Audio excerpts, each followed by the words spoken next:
light-dependent reaction.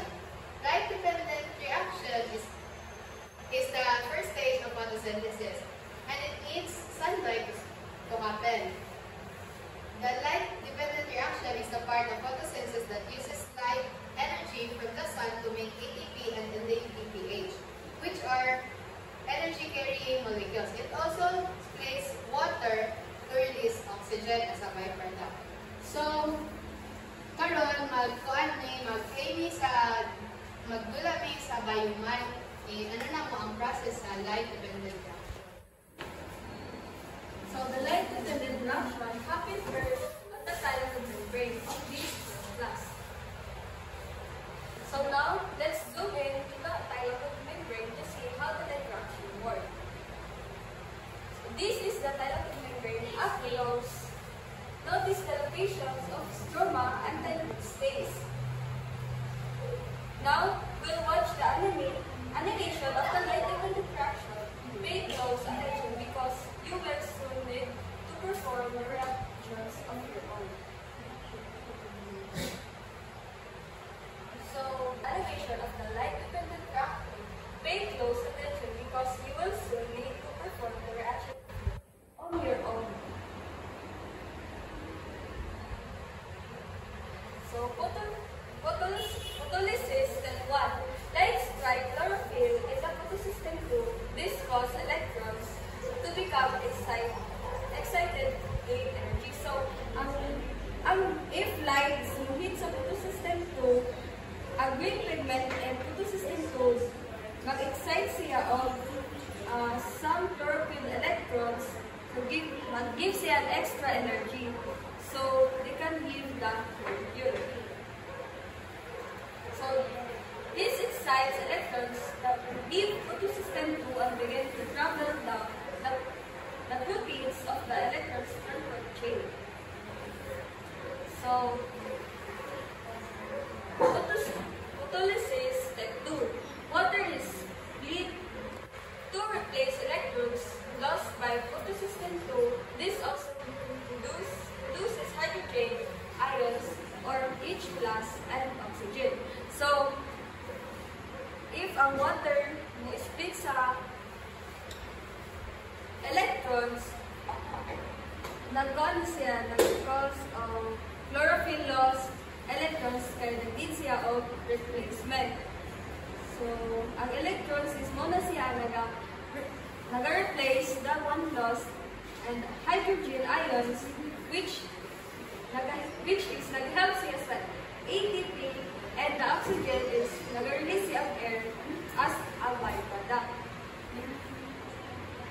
So, the excited electrons continue their journey down the electron transport chain.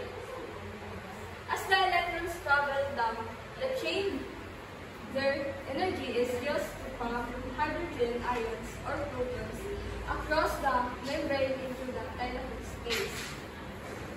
Next. This results in a high concentration of H+ in the thylakoid space and a lower concentration in the stroma. The H+ will naturally move from high to lower concentration by diffusion.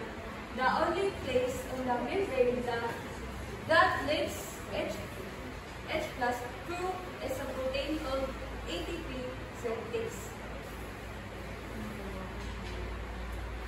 So the diffusion of H+ ions through ATP sunlight synthase causes ATP synthase to rotate.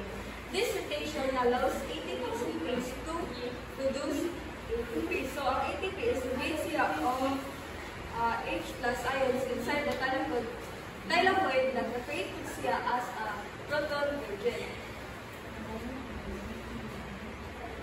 This ATP will be used during the Calvin cycle as an energy source to help reduce sugar. The Calvin cycle takes place in the stroma of a chloroplast.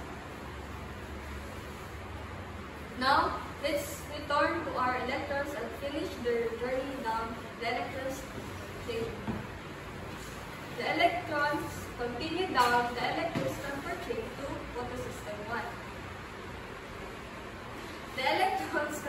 down the electrons transfer chain to photosystem 1.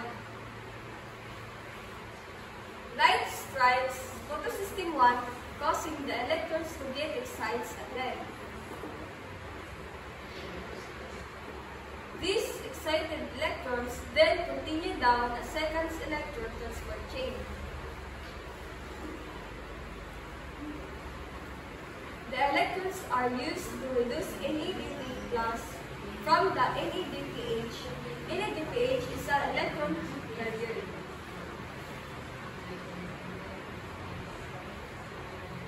So, NADPH carries the electrons to the stroma where they will be used in the Calvin cycle to make organic molecule like sugars. So you have now seen the basics of the light-dependent reaction of photosynthesis. These reactions make the ATP and NADPH that are used in the Calvin cycle to make organic compounds like sugar. Also, notice that the light-dependent reaction uses water to make oxygen. Now, let's proceed to light-independent reaction, also known as Calvin cycle. So what is light-independent reaction? The light-independent reaction, also known as the Calvin cycle, or dark reactions, are a series of biochemical reactions that occur in the stroma of chloroplast in photosynthetic organisms. So these reactions do not directly require light energy, but instead use of ATP and NADPH produced during the light-dependent reaction. So there are 3 stages in light-independent reactions. The first one is carbon fixation, the second one is reduction, and the last one is regeneration of REBP. So now, let's play.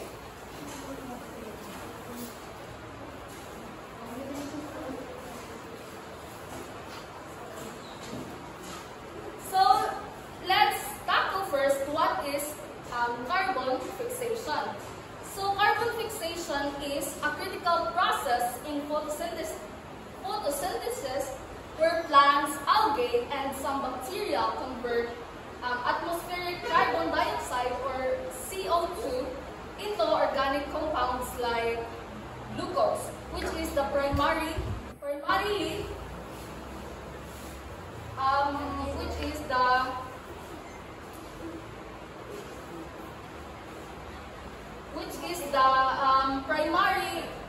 compound in carbon fixation. So this process, or the carbon fixation processes, is crucial for life on Earth as it provides the organic carbon necessary for growth and energy. So there are, so how carbon fixation works. So number 1 is absorption of CO2, where plants absorb CO2 or the carbon dioxide from the atmosphere through a small openings on their leaves called the stromata. So number 2 is Calvin cycle. So the Calvin cycle is the absorb of CO2 or the carbon dioxide is then fixed into organic molecules through the Calvin cycle, which it occurs directly in the chloroplast of plant cells. So these cycles uses energy from ATP and NADPH that produced during the light-dependent reactions of photosynthesis. So now let's proceed to the importance of carbon fixation. So there are 2 importance of carbon fixation, or why is it important, So number 1 is foundation of food chains. So carbon fixation is nag-provide na siya of organic compounds for plants which are consumed by animals. So number 2 is climate regulation, which helps reduce atmospheric CO2 levels and mitigating the greenhouse effect and climate change. So now let's proceed to reduction. Let's proceed to reduction. So, reduction, this is the second stage and requires energy from the light-dependent reaction. The ATP produced earlier donates energy and NADPH provides high-energy electrons. Each 3-PGA molecule is phosphorylated by ATP and then reduced by NADPH to form GAP, also known as PGA.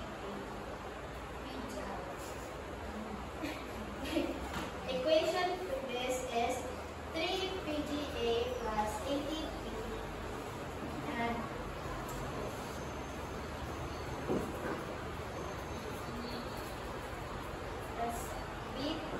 BPG plus ATP. The purpose of this is the reduction stage transforms low-energy compounds into high-energy molecules, and some G3P molecules are used to form glucose and other carbohydrates, while others remain in the cycle. The next thing is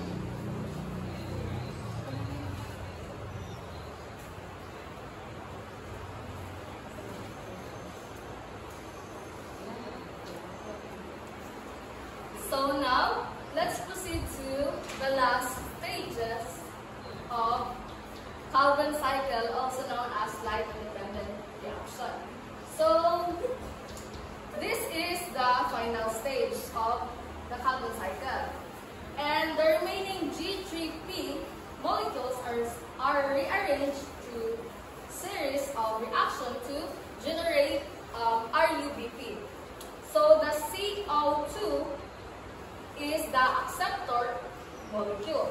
So, ATP, it provides the energy needed for this regeneration. That, as we all know, that ATP is the energy currency of the cell. So, naani siya yung equation, regeneration of RUBP. So, which is G3P plus ATP to RUBP plus ATP. So, unsay purpose ani? So, ang purpose ani regeneration of RUBP is nag-ensure siya na ang Calvin cycle nag-continue o